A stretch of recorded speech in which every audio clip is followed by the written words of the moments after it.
Makanya kata Nabi, perempuan dia mau secantik apapun, sehebat apapun, sekaya apapun, sebagus apapun fisik dan badannya, tapi kalau dia tidak melakukan lemah lembut, tidak beradab di depan suaminya, dia bukan salah satu golongan min ahlil jannah.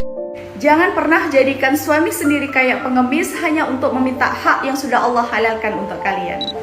Kadang saya heran ya, kenapa ada istri yang bisa tega bikin suaminya itu merasa rendah hanya karena dia meminta hak biologisnya kepada istrinya. Padahal itu bukan hanya nafsu semata bunda, itu fitrah. Fitrah yang Allah sendiri halalkan, fitrah yang Allah jadikan sebagai penenang hati, penjaga kesetiaan, dan penjaga di dalam rumah tangga kita.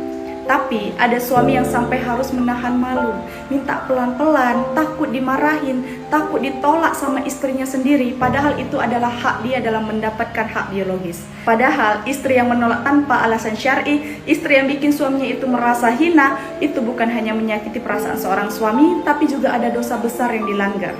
Karena Rasulullah sendiri sudah memperingatkan tentang hak suami di dalam hal ini. Dan yang lebih parahnya lagi, banyak suami yang akhirnya hanya bisa diam.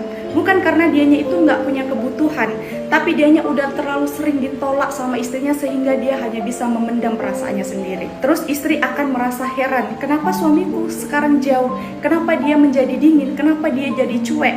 Padahal jawabannya itu sederhana bunda. Laki-laki kalau terus-terusan ditolak, hatinya akan ikutan mati. Dan istri yang menolak tanpa alasan bukan hanya bikin hubungan renggang, tapi juga membuka pintu setan untuk masuk merusak rumah tangga kita. Jadi ingat ya bunda, jangan jadikan suamimu itu seperti pengemis atas hal yang sudah Allah halalkan untuk kalian berdua. Hormati dia, layani dia, bahagiakan dia, karena apa yang kamu jaga hari ini, Allah akan jaga untukmu di suatu hari nanti.